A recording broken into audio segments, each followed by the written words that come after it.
Dizem os pais da ortodoxia, aqueles que sabem tudo sobre Deus e que o mantêm num cercadinho como se ele fosse objeto de estudo, que Deus é imutável. E se Deus não muda, para que orar? Vamos sair da caixa? Esta pergunta pode deixar a impressão que eu tenho uma visão meramente pragmática da oração. Ou seja, a oração tem que funcionar.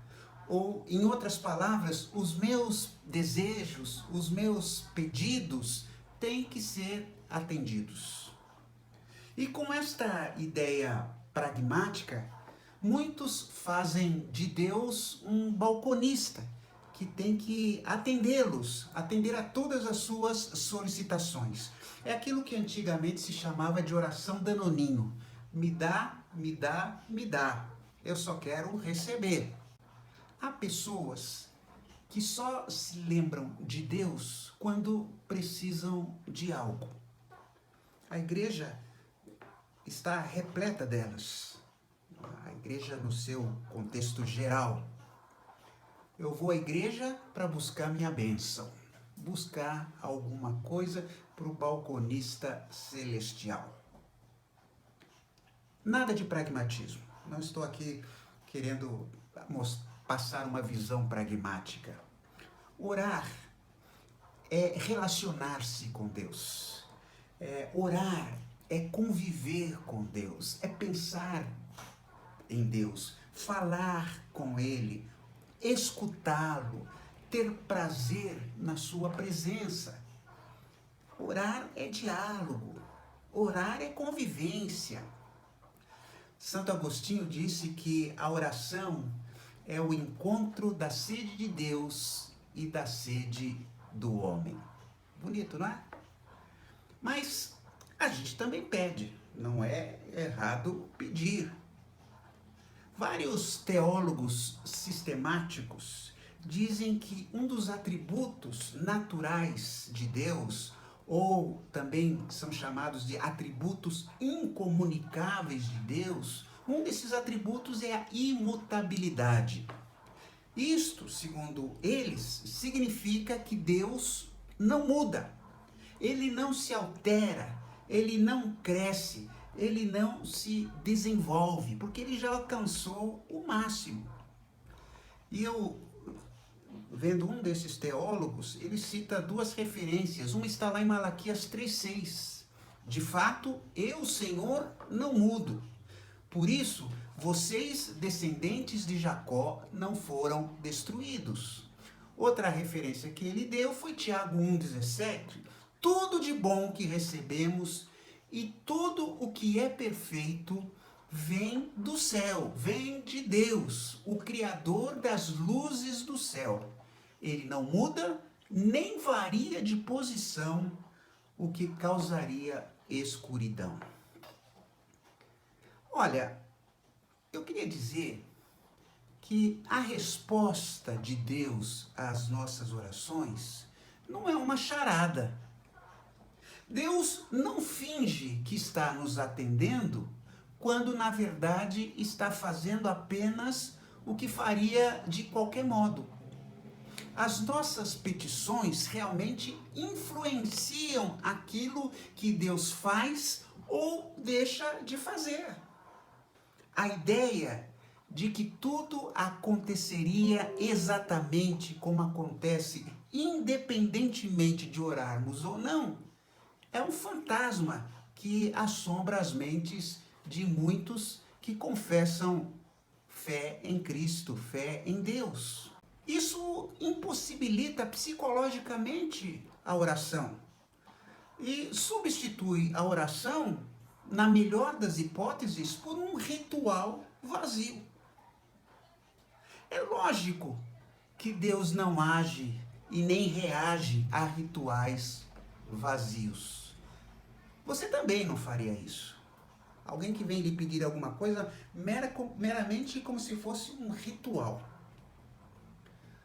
Suponha que seus filhos acreditam que você jamais mude o seu modo de agir em função dos pedidos deles. Lhe dá uma mesada toda sexta-feira à noite, independentemente deles pedirem ou não. Mas suponha que eles também acreditem que você exige um ritual do pedido. Toda sexta-feira você tem que chegar a eles e fazerem um ritual. Por isso eles pedem. Na sexta-feira à noite, eles chegam e lhe pedem algum dinheiro para o final de semana. E eles fazem isso mesmo crendo que eles lhes dará ou não o dinheiro, independentemente do que você faça. Crendo também que você sabe que eles acreditam nisso. Esta, infelizmente, é a ideia que muitas pessoas fazem da oração. E é claro que esta não é uma ideia bíblica de oração, nem a ideia das pessoas para quem a oração parece ser parte essencial da vida. As pessoas que oram e não acreditam nesta posição, oram porque sabem que Deus vai responder a sua oração. Nós fomos criados segundo uma teologia que fazia de Deus um imenso arregalado cósmico, um olhão olhando para tudo. Lembra daquela musiquinha infantil? O que você faz, o que você diz, Deus tudo escuta e tudo vê. Então cuidado, Deus está de olho em você, quer você deseje que ele saiba ou não. E que jamais, nem mesmo nos aspectos mais insignificantes, ele muda de ideia a respeito do que vai fazer. É um tipo assim de fatalismo.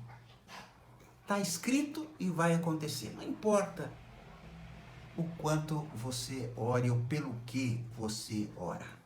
Bom, há um episódio lá em Êxodo, capítulo 32, que trata da rebelião dos israelitas enquanto o Moisés estava lá na montanha recebendo pela primeira vez as tábuas dos 10 mandamentos.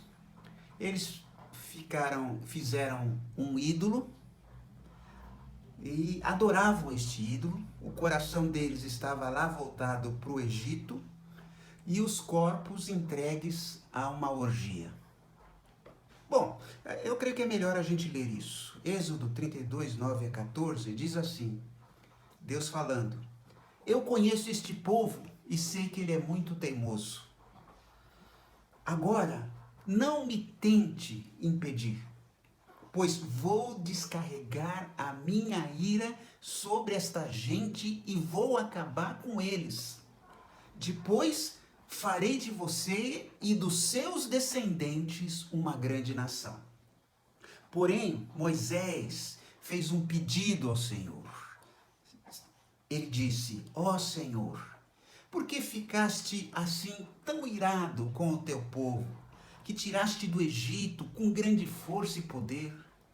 Por que deixar que os egípcios venham a dizer que tiraste o povo do Egito para matá-lo nos montes e destruí-lo completamente?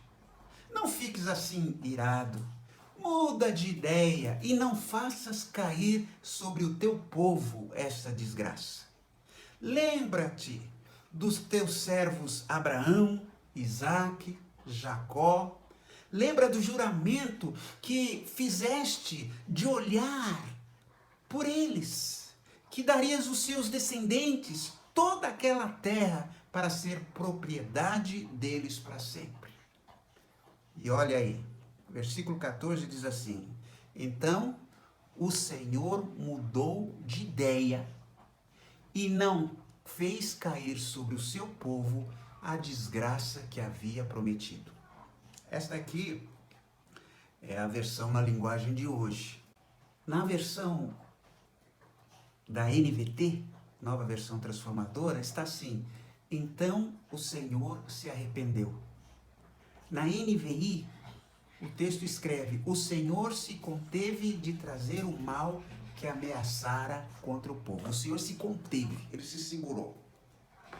E em A Mensagem, o texto diz: e o Eterno concordou em pensar mais um pouco. Ousada essa tradução de Eugene Peterson, né? Olha, a palavra que se entende aqui por arrepender-se, algumas versões, outra ele pensou mais um pouco, ou mudou de ideia. A palavra aqui para arrepender-se, ou mudou de ideia, ou se conteve, é o enahem, no hebraico. Essa palavra significa isso, significa arrepender, mudar de ideia. Os pais da ortodoxia dizem que este texto está tratando de um antropomorfismo, ou seja, atribuir a Deus qualidades humanas, como sentimentos, como aparência. Então falar que Deus tem mão, Deus viu, etc. E a gente sabe que Deus é muito mais do que isso. Deus é inexplicável, Deus é o totalmente outro. Deus é o Santíssimo. A gente não pode nunca pensar em estudar Deus, imaginar Deus. Nós nunca vamos ser como Deus. Vamos passar a eternidade toda e nunca chegaremos a ser como Deus.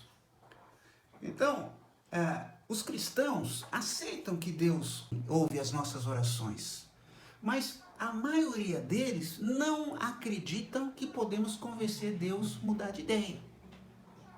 Mas eu não estou entre estes. Observem no texto que eu li que Moisés argumenta com Deus, fala das promessas feitas a Abraão, a Isaque e a Jacó. Aquele povo rebelde, prestes a ser destruídos pelo Eterno, era a descendência deles. Determinados compromissos foram firmados com eles a respeito dos seus descendentes. Eles estavam ali no deserto porque Deus fez um acordo com eles. Acaso a destruição desses descendentes seria compatível com aqueles compromissos? E ousado, Moisés fez então um pedido a Yahvé: arrepende-te deste mal contra o teu povo. Deus, pensa bem, muda de ideia. E veio a resposta chave para a nossa pergunta sobre por que orar. Então se arrependeu o Senhor do mal que dissera havia de fazer ao seu povo. Ora, o que vemos aqui é um Deus que pode ser convencido por aquelas pessoas que se colocam diante dele com fidelidade. Cabe lembrar aqui aquilo que nós já discutimos, de como os pais reagem aos pedidos dos filhos. Não há nada de automático nas petições que fazemos. Não há passe de mágica na oração. As petições podem ser atendidas ou não. De qualquer modo, será por uma boa razão. É assim que os relacionamentos entre pessoas são.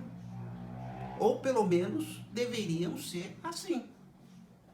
Deus é suficientemente grandioso para conduzir desta maneira as suas decisões. A natureza de Deus, a sua identidade, os seus desígnios são preponderantes. Realmente os desígnios, os grandes desígnios de Deus são imutáveis. Mas na sua intenção relativa a muitas questões particulares, minhas e suas, que dizem respeito a indivíduos específicos, muda de ideia. Isso não diminui Deus. Longe disso. Deus seria um Deus menor se não pudesse mudar de ideia quando julgasse apropriado. E se ele decide tratar a humanidade de forma tal que ocasionalmente julgará apropriado, ele irá fazer. Isso não é ótimo? A oração é um dos grandes recursos que Deus nos legou. Então, peçamos. Até a próxima.